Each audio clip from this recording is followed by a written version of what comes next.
السلام علیکم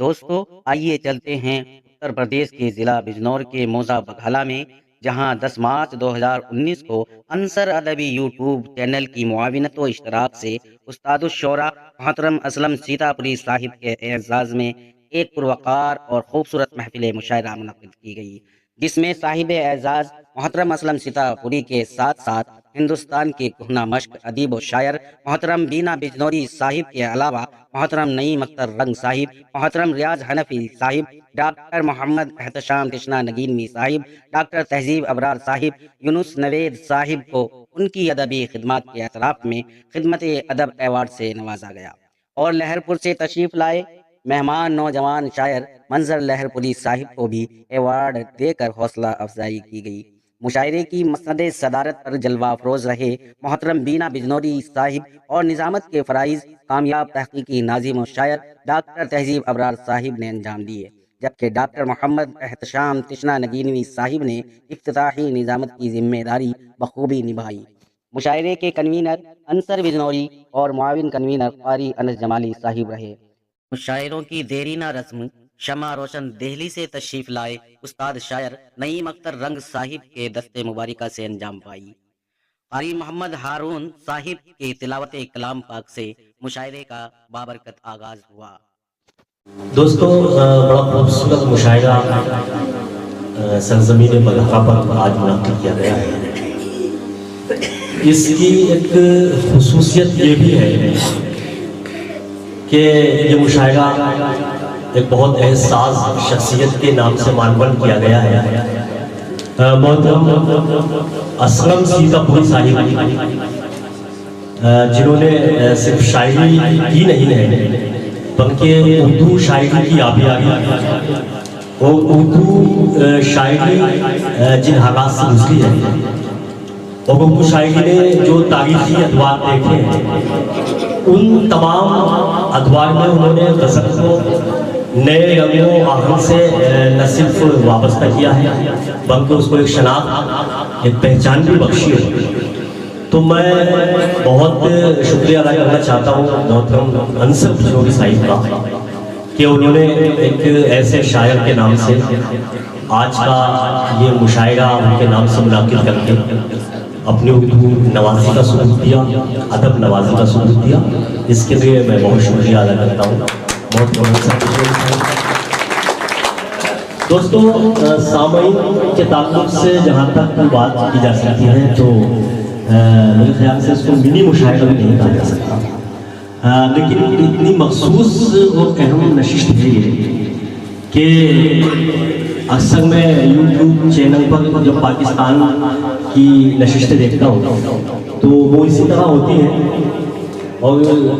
آپ یقین کیجئے کہ اس نشست میں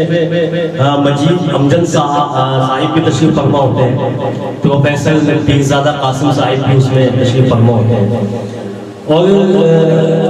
جو بہت نامور شعراء ہیں پاکستان کے، وہ چاہے عباس تابش ہو، چاہے علی زبیون ہو، چاہے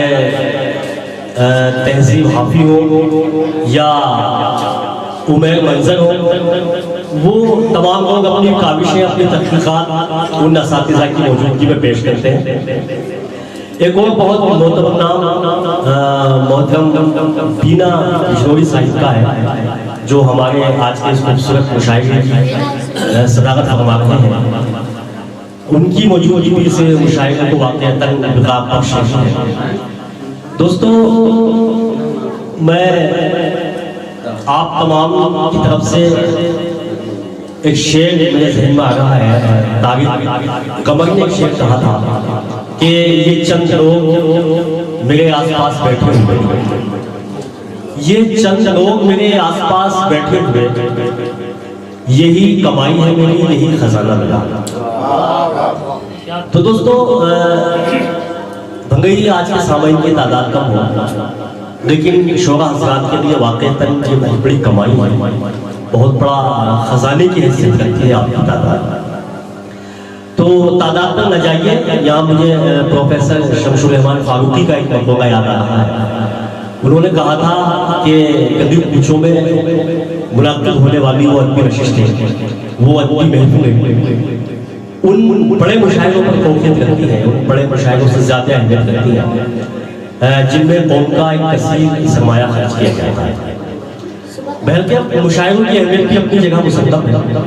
اردو ادب سے وابستہ اور اردو تہذیب سے ناشنا سامعین جب مشاعرہ گاہوں میں پہنچتے ہیں تو کچھ نہ کچھ اردو کے تعلق سے وہ سیکھ کر جاتے ہیں۔ تو اردو کا مشاعروں کا جو وجود ہے، مشاعروں کا جو قیام ہے، اس کی اہمیت اپنی جگہ مسلم ہے، لیکن یہ جو مخصوص نشستیں ہوتی ہیں ان کی اہمیت اس لیے زیادہ ہو جاتی ہے کہ یہاں پر شاعر اپنی وہ شاعری بھی پیش کر سکتا ہے جو وہ عام مشاعروں میں نہیں پڑھ سکتا۔ عام مشاعروں میں وہ شاعری پڑھی جاتی ہے کہ وہ پہلے ایک شاعر مشاعروں کے مزاج کو پڑھتا ہے، مشاعرے کی نفس پر ہاتھ رکھتا ہے، اور کبھی کبھی ہوتا یہ ہے کہ جو کلام اس کو پڑھنا ہوتا ہے اس کلام کو وہ نہیں پڑھتا، وہ دیکھتا ہے کہ مشاعرے کا تقاضا کیا ہے اور اس مشاعرے کے تقاضے کے حساب سے وہ اپنا کلام پیش کر سکتا ہے۔ لیکن یہ اس طرح کی مخصوص نشست ہے کہ یہاں پر ہر شاعر کے ذہن میں یہ بات رہے گی کہ میں جو کلام جو شاعری یہاں پڑھ رہا ہوں تو ایک شعراء حضرات کا ایک مخصوص طبقہ ہے، وہ میری شاعری کو سماعت کر رہا ہے۔ تو اس طرح سے جو اس کی اچھی شاعری جو ہو سکتا ہے کہ اس نے کبھی مشاعروں میں بھی نہ پڑھی، وہ شاعری یہاں پر آپ کو سننے کو ملے گی، ایسا مظاہر ہے۔ اس گفتگو کو کرتے ہوئے مجھے ایک واقعہ یاد آ گیا۔ میرے بہت عزیز دوستوں میں شکیل ناظمی صاحب جن کا تعلق سورت سے ہے، اور اس وقت ممبئی میں بڑی خوبصورت نظم و لہجے کے شاعر ہیں، بڑی معیاری شاعری انہوں نے کی۔ ابھی پچھلے دنوں ایش ٹکنے کے نام سے ان کا شعری مجموعہ آیا جس نے پوری ادبی دنیا کو بہت متاثر کیا، لیکن ان کا ایک شعر گزشتہ دنوں میرے سامنے آیا تو مجھے بڑا عجیب سا لگا۔ میں نے ان سے فون پر رابطہ قائم کیا۔ انہوں نے شعر کہا تھا کہ نہ میرے چہرے پہ داڑھی نہ سر پر ٹوپی تھی، نہ میرے چہرے پہ داڑھی نہ سر پر ٹوپی تھی، مگر فساد نے پتھر مجھے بھی مارا۔ تو یہ شعر شکیل ناظمی سے مشاعروں کی ضرورت نے کہا ہے۔ وہ شکیل ناظمی کہ جو اس طرح کی شاعری کرتا تھا کہ زمانہ ڈھاک کے پتوں سے باہر آ گیا، لیکن زمانہ ڈھاک کے پتوں سے باہر آ گیا، لیکن ابھی تک جسم انسانی کو پوشاکی نہیں آئی۔ ایک بار شکیل ناظمی نے کہا کہ مجھے ذلیل کر پر اتنا بھی ذلیل نہ کر، مجھے ذلیل کر پر اتنا بھی ذلیل نہ کر، یہ زہر میں بھی تو جا کر کہیں نکالتا ہوں۔ دوستو اس طرح کی شاعری کرنے والا شاعر بھی جب مشاعروں کی دنیا میں آتا ہے تو مشاعروں کے مزاج سے شاعری کرنے کے لیے اس کو اپنی سطح سے نیچے آنا پڑا۔ ہونا یہ چاہیے تھا کہ سامعین کا مزاج اگر معیاری شاعری کا بنا دیا جاتا تو ایسا نہیں کہ شاید سامعین معیاری شاعری نہ سماعت کرتے۔ معیاری شاعری آسان لفظوں میں بھی کی جا سکتی ہے۔ بینا نیٹوی صاحب یہاں پر تشریف رکھتے ہیں، بہت مشکل لفظوں میں ہی معیاری شاعری کی جائے ایسا نہیں ہے، بہت آسان لفظوں میں معیاری شاعری کی جا سکتی ہے۔